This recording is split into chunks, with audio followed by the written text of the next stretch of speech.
Hi everyone, here is your summary of the Cancers oral abstract sessions from ASCO 2024. Let's get started with the prostate cancer oral abstracts. First, the phase 2 CHARTED-2 trial revealed that adding cabazitaxel to abiraterone in metastatic castration-resistant prostate cancer patients in the post-docetaxel setting improved progression-free survival. However, no overall survival benefit was observed in these patients. Cyclone-2 trial showed that abemaciclib plus abiraterone did not significantly extend PFS in first-line metastatic castration-resistant prostate cancer compared to placebo plus abiraterone, and no significant change in OS or symptomatic progression. In another trial, metformin did not reduce progression in patients on active surveillance or low-risk prostate cancer compared to placebo. The PSMA-4 study indicated that lutetium PSMA improved health-related quality of life and delayed in pain progression in metastatic castration-resistant prostate cancer patients more effectively than changing RP in the taxane-naive patient. Additionally, the MANCAN-2 trial found that self-help cognitive behavioral therapy reduced hot flashes and related symptoms in the short term for patients on ADT, but benefits did not last at 6 months, underscoring the need for a long-term solution. The EMBARK trial showed also that enzalutamide plus leprolid improved metastasis-free survival and maintained high quality of life after treatment suspension in high-risk non-metastatic hormone-sensitive prostate cancer, and highlighting the value of combination therapies in those patients.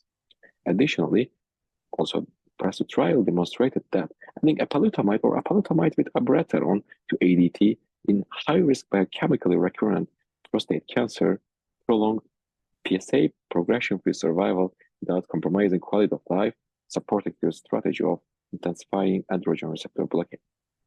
In a prognostic model study incorporating ctDNA alterations in clinical models in metastatic castration-resistant prostate cancer improved overall survival prediction and demonstrating the importance of genetic profiling in those patients. Finally, the PSMA-4 ctDNA analysis also revealed that high baseline ctDNA levels and specific gene alterations were linked to worse outcomes, but patients with these biomarkers still benefited more from lutetium PSMA compared to RP change, highlighting the ctDNA as a potential predictive biomarker for treatment response in those group of patients. Let's continue with the kidney and bladder abstracts. First, a randomized phase 2 trial, SWOG trial, examined the impact of consuming specialized immunonutrition versus oral nutritional support on post-operative complications following radical cystectomy in patients with bladder cancer. This study found no significant difference in complications between the specialized immunonutrition and oral nutrition support groups. Furthermore, 2-year progression-free survival and OS, overall survival, showed promising trends favoring the specialized immunonutrition. Moving on to another study, patient-reported outcomes of EV302 trial were assessed using various quality of life and pain assessment tools.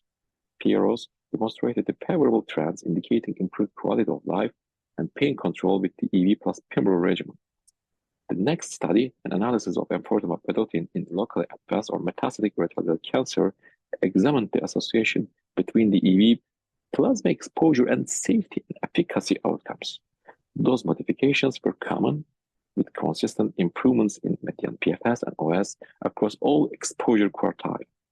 Notably, lower EV exposure was associated with a reduced risk of specific adverse events, highlighting the importance of individualized dosing strategies.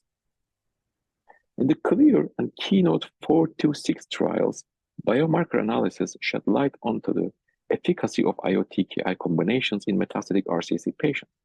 These studies identified gene expression signatures associated with clinical outcomes, providing insights into potential predictive biomarkers for treatment response. In another trial, IOMotion-010 trial, atezolizumab did not extend disease-free survival versus placebo after resection in renal cell carcinoma patients.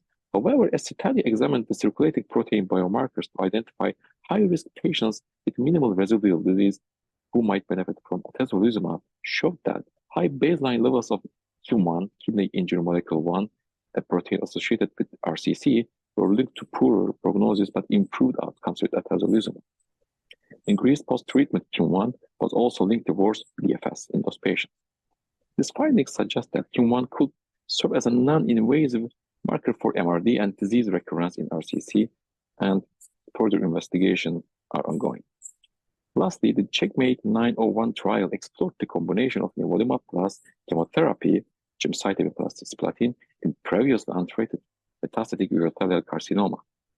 The analysis revealed deep responses in patients achieving complete responses, particularly those with lymph node-only disease.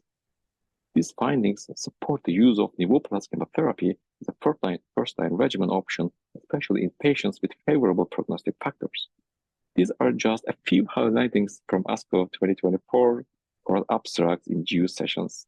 Stay tuned for more updates and insights. Thank you very much for listening. The German Renal 101 trial comparing avelumab plus axitinib versus sunitinib as first-line regimens in the metastatic RCC patients, the longer progression-free survival and manageable safety profile were observed with avelumab plus axitinib.